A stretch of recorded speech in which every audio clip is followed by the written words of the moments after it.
Nasa kote ang isang nag-aalok ng mga mamahaling relo, pero itinatakbo lang umano ang bayad kahit hindi inaabot ang ibinebenta. Mahigit 8 milyong piso na umano ang kanyang natangay. Narito ang aking eksklusibong pagtutok. Nagkasa ng entrapment ang CIDG sa kapihang ito sa Quezon City.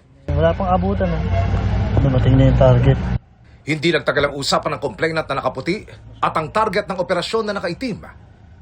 Bigay niya tayo sa Nang iabot sa suspect ang kunwari ibabayad na pera, nabigay na daw niya. mabilis na inaresto si alias Shobi, 31 anyos. Ikaw ay naresto namin ha, at reklamo sa'yo. Stapa ha, ikaw ay may karapatang manahimik. Ayon sa CIDG, inireklamo ng hindi lang iisang tao ang suspect dahil sa estafang may kaugnayan sa pagbebenta ng mga bagsak presyong mamahaling relo. Galing sa pasugalan, sa casino, kung saan ito yung mga natatalo sa sugal at siya yung ginagawang middlewoman para maibenta. Ang modus, ayon sa pulisya, hihingi muna ang suspect ng down payment at pag nakuha na ang pera, hindi na siya magpapakita. Ang gagawin niya, ipopost niya online para meron yung mga interesado, ipipm sa. Na-inquest na sa piskalya ang kaso laban kay alias Shobi.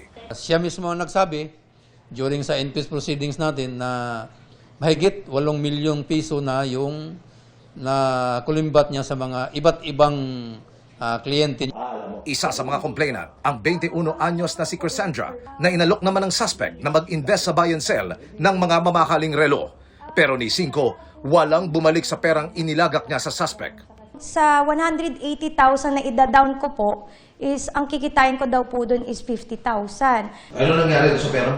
Wala na po. E di, ang ginawa niya po, talagang dinelay niya po ako hanggang sa pumunta na po ako dito sa CIDG. Itong babae na to, may kaya din sila pero itong mismong suspect natin ay lulong sa sugal. Sa katunayan, sabi niya, 2 years ago, nagkaroon din siya ng utang sa isang casino, mahigit 2 milyon. Nang makapaream namin ang suspect, Nagkautang po ako, sir, pero inayos ko po yun, sir. At patuloy ko pong inaayos. Alam ko po nagkamali ako. Sobrang nagkamali ako sa part ko na yun. Pero wala pa akong plano takbuhan. Wala pa akong sa mga nagawan ko po ng kasalanan, sir. Humingi po ako ng tawa doon. Yung mga too good to be true na isang mamahaling bagay tapos ibibinta ng mura, manigurado po tayo, dapat alamin natin kung sino-sino itong nagbibinta. Hindi ka dapat magtitiwala basta-basta. para sa GMA Integrated News, Emil Sumangil, nakatutok, 24 oras. Tinanggal ng kanyang partido sa kanilang hanay si Deputy Speaker Duke Frasco. Sinisira umano nito ang unity sa partido dahil sa mga pahayag na kontra sa kanilang posisyon, kabilang ang suporta kay House Speaker Martin Romualdez. Ang paliwanag ni Frasco sa pagtutok ni Jonathan Andal. Dahil hindi pumirma si Deputy Speaker Duke Frasco sa manifesto ng suporta kay House Speaker Martin Romualdez para manatiling Speaker para sa 20th Congress, tinanggal siya ng kanyang partido na National Unity Party o NUP. Paliwanag ni Frasco, kinatawan ng Cebu 5th District, nakipag-usap siya sa ilang kongresista at local leaders lalo sa Visayas at Mindanao. Marami anyang dismayado na ang inaasahang pagkakaisa ng mga tao ay nawawala dahil sa mga pansarili at politikal na interes. Pinabulaanan yan ng kapwa niya leader sa Kamara. Wala po akong naririnig na mayroong ganyang issue sa liderato ni Speaker Martin Romualdez. Yung mga tumakbong congressmen ngayon, congresspersons, isipin mo 86% yata nanalo, na-re-elect because of the support of our Speaker. Ayon pa kay Frasco, ang kailangan ng Kamara liderato na isusulong ang pagkakaisa at hindi pagkakawatak-watak. Sagot ng mga kapwa niya Deputy Speaker, United naman yung Congress, wala akong nakikitang division ng Congress because of the leadership of our Speaker, Speaker Martin Romualdez. 285 congressmen have signed the manifesto support. And I think that is a true sign of unity. We want continuity. Rumesbak din kay Frasco si Camarines Sur Representative El Rey Villafuerte, Pangulo ng NUP. The suspect of the members is that he's bargaining, arm twisting the Speaker to retain him as Deputy Speaker. Ngayon lang siya nagsasabi na big again, may disunity raw. He's the one sowing disunity within the party but by making statements contrary to the party stand. Kilalang kaalyado ni Pangulong Bongbong Marcos si Frasco, asawa ni Tourism Secretary Cristina Frasco at manugang ni outgoing Cebu Governor Gwen Garcia. Para sa GMA Integrated News, Jonathan Andal, nakatutok, 24 oras. Karamihan ng mga Pilipino ay naniniwalang dapat humarap si Vice President Sara Duterte sa impeachment trial batay sa pinakahuling tugon ng masa survey. Sa non-commissioned survey ng Octa Research, 78% na nagsabing dapat humarap sa paglilitis ang bise para sagutin ang mga paratang sa kanya. 13% naman na nagsabing hindi siya dapat humarap sa Senate trial, habang 9% ang hindi alam o walang sagot. Ang survey ay isinagawa noong April 20 hanggang 24 bago pa ang eleksyon. Face-to-face ang interviews sa 1,200 respondents na edad 18 pataas. Mayroong margin of error ang survey na plus-minus 3% at confidence level na 95%. Another golden moment para kay two-time Olympic gold medalist Carlos Yulo na muli niyang pagdomina sa floor exercise category ng Asian Gymnastics Championships. May isa pang pinaghahandaan si Kaloy para naman sa goal niya na mag-qualify sa LA Olympics. Nakatutok si JP Soriano. Muling pinatunayan ni Paris Olympics two-time gold medalist Carlos Yulo na siya pa rin ang hari ng floor exercise matapos niya muling makaginto sa Asian Gymnastics Championship Senior Division sa South Korea. Nanguna si Carlos matapos magtala ng 14.600 na average score sa finals. Fresh from the competition, nakapanayam ng GMA Integrated News si Carlos kasama si Gymnastics Association of the Philippines o GAP President Cynthia Carion. Paano mo na-maintain yung dominance sa event na to, lalo na after a long break? Actually, wala po ako talagang in-expect sa competition na to. Like, I just wanna test po yung sarili ko kung anong kakalabasan ng performance ko. And syempre, yung kaba po syempre, after Olympics, ibang platform po yung Olympics kesa dito. Hindi naman nadepensahan ni Kaloy ang kanyang pagiging title holder sa parallel bars at vault. Bronze ang nakamit niya dito at sa individual all-around. Sa kabila niyan, wala raw siyang panghihinayang. Next time, like, bukod sa all-around, magpo-focus talaga ako sa mga landings ko sa vault po. Doon po ako nag-focus sa quality ng movement, sa quality ng skills, sa quality ng landing. I know what he's going through. So for this, that he went to make the bronze is fantastic. It's really congratulations, Carlos. Thank you. Ang nakababatang kapatid ni Carlos na si Eldrew, nanalo rin ng silver medal sa vault finals ng junior division ng Asian Gymnastics Championship. Of course. Bata pa po si Eldrew, marami pa po siyang mga competition na masasalian. Marami pa po siyang may experience na magaganda, and also marami pa siyang matututunan. Nakatakda namang sumabak sa Women's Junior Division ang kanilang bunsong kapatid na si Eliza. Sunod na paghahandaan ni Carlos ang 2025 World Artistics Gymnastics Championship sa Jakarta, Indonesia sa Oktubre na qualifier para sa 2028 Los Angeles Olympics. Gusto ko talagang makapasok pa sa LA, makapag-compete pa, and ibuhos lahat ng kaya ko. Bilang atleta, it's all God po, palagi. Hindi ko to magagawa ng ako lang mag-isa. Para sa GMA Integrated News, ako po si JP Soriano, nakatutok 24 oras.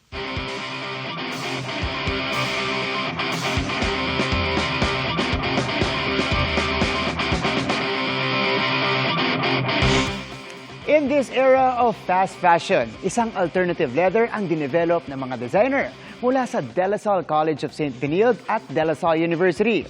Unlike synthetic, biodegradable ito o nabubulok dahil gawa sa mga patapong bahagi ng puno ng saging.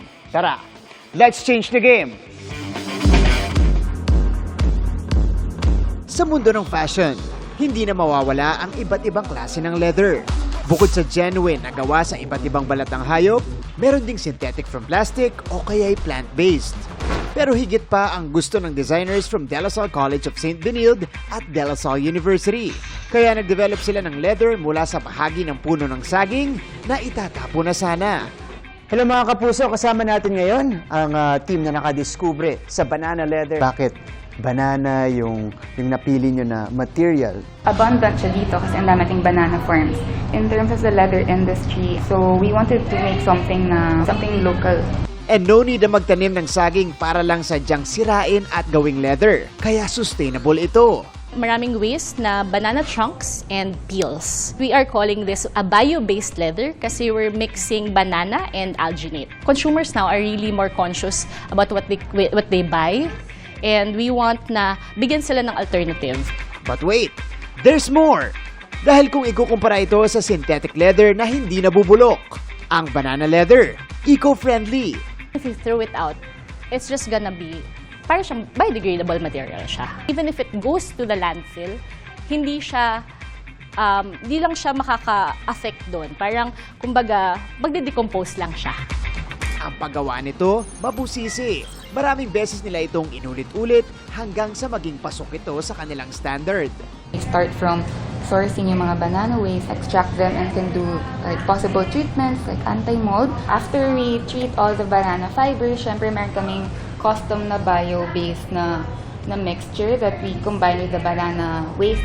Pero kahit pa alternative leather, true itself pa rin ang product na ito. Because we have a tagline called Fibers Don't Hide. We don't want to imitate just animal leather. Gusto namin kita rin. Plant siya. At kung patibayan lang ang pag-uusapan, ang banana leather, kayang makipagsabayan.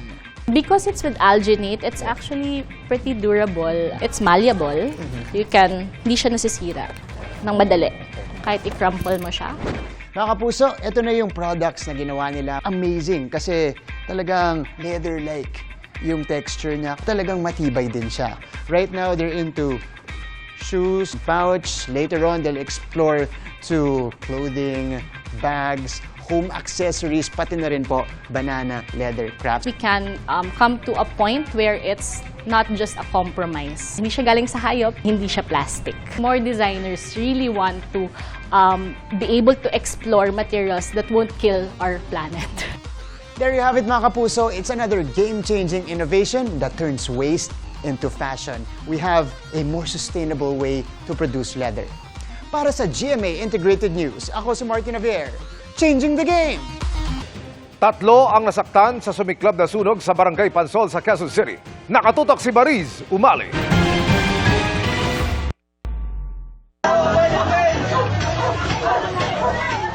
Mag-aalas 2:30 ng hapon, sumiklab ang sunog sa residential area sa Kaingin 2 gitna sa Barangay Pansol sa Quezon City. Umabot ito sa ikalawang alarma. Dahil daw sa mabilis na pagkalat ng apoy, hindi bababa sa 15 pamilya na wala ng tirahan matapos matupok ang 6 na bahay. Halos wala na rin daw silang naisalba. 3 ang nagtamo ng minor injuries, kabilang ang 26 anyos na si Mark na tumutulong lang daw sana sa pag-apula ng apoy. Kinuha ko yung ma'am, tumama po sa ulo. Nawarak po talaga, nasugat po. Ganun din naman po kasi ma'am, hindi rin naman po kami tutulong ma'am. Mas lalong maapektuhan lahat ng barangay namin ma'am. Lalong kakalat pa po yung sunog ma'am. Ang 63 anyos na si Tatay Albert nahilo rin sa pagtulong sa pag-apula ng apoy. Nahilo at saka nasusuka. Mababagal yung mga bombero eh. Kaya ako yung nag-atak ng mga host. Walang natira? Wala. Paano po ang gagawin niyo ngayong gabi? Hindi ko alam kung matulong ng gobyerno baka yung aming mga asahan. May dinala naman daw sa ospital para malapatan ng lunas. Hindi pa raw matukoy ang sanhi ng sunog pero ayon sa isa sa mga nasunugan, posibleng may kinalaman daw dito ang mga kabataang nanigarilyo sa lugar. May mga batang pumunta doon sa likuran. Binawal ko pa nga, sabi ko, andyan na naman kayo. May dala daw nakasinding sigarilyo. Sa tingin nyo, yun ang pinagmulan ng sunog? Hindi ko... Posible? Posible, kasi kung doon itinapon yung sigarilyo na sinasabing pinutol nila, na baka naman hindi na patay yung apoy. Light material yon, kahoy, medyo bulok-bulok pa nga yung kahoy. Tapos sa taas nun, may mga nakatambak na mga damit.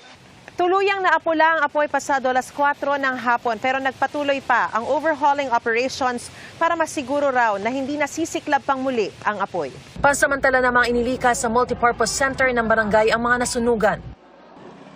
Sa Pasay City, 2 bahay ang natupok. Umabot rin sa ikalawang alarma. Walang nasugatan sa sunog na naapula makaraan ng 1 oras. Para sa GMA Integrated News, Mariz Umali nakatutok, 24 oras.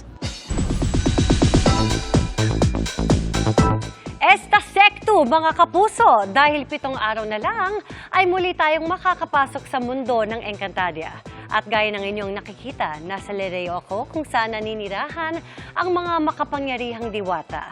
Now sa Encantadia Chronicles Sangre, kung may mga bagong tagapangalaga ng mga brilyante, may mga bago rin silang makakalaban. Kilalanin natin sila sa chika ni Nelson Canlas.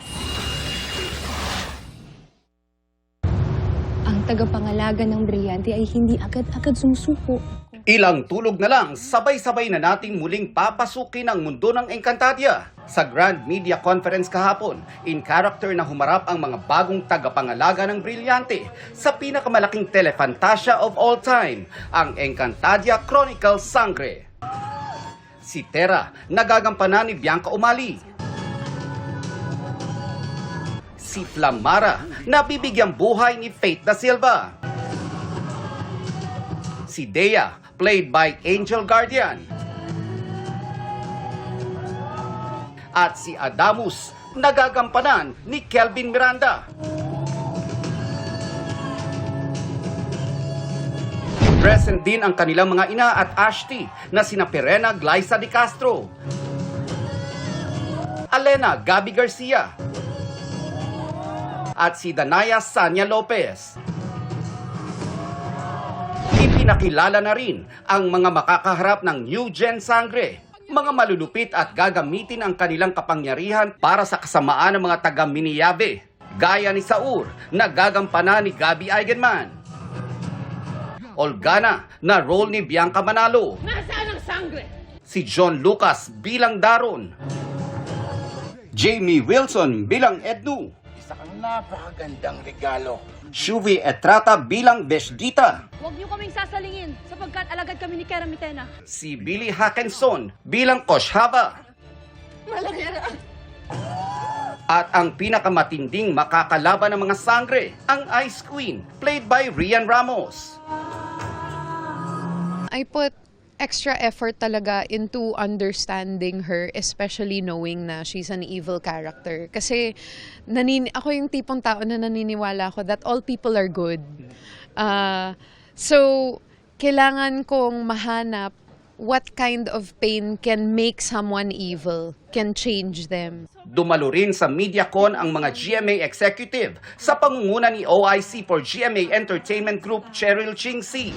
Ang New Gen Sangre naman, hindi raw ine-expect na mas matindi pa sa kanilang preparasyon ang kinailangang ibigay sa paggawa ng mega series. I was physically, mentally, and my heart was prepared. What we did not see coming was the endurance that we needed to actually finish the whole show. Kaming mga sangre, kumakapit kami sa isa't isa. Sa lahat, sabi ko nga, sa lahat ng pinagdaanan namin, basta kapit tayo at matibay tayong apat, kaya nating malagpasan kahit ano pa yan. For me, galing sa pressure yung drive ko. Pero kailangan mo rin siyang kontrolin. It could affect your performance. Fit buds din is a must, kaya't ang diet, stricto rin. Kaya lang, nangyari, mas madalas talaga ako nung nakikikain sa kanila. Hindi nila nagagalaw yung pagkain nila eh. So, pengi ako mahirap doon. Yung mga nagbabaon ng maraming junk, yun yung talagang, bakit po kayo naggalan yun? Esta Secto, dahil ang bagong yugto sa mundo ng Encantadia mapapanood na sa June 16. Nelson Canlas, updated sa Showbiz Happenings. At yan ang mga buwan naman akong chika this Monday night. Ako po si Iya Arellano. Miss Mel, Emil. Salamat sa iyo, Iya. Thanks, Iya. At yan ang mga balita ngayong Lunes. Ako po si Mel Tiangco para sa mas malaking misyon. Para sa mas malawak na paglilingkod sa bayan, ako po si Emil Sumangil. Mula sa GMA Integrated News, ang News Authority ng Pilipino. Nakatuto kami 24 oras.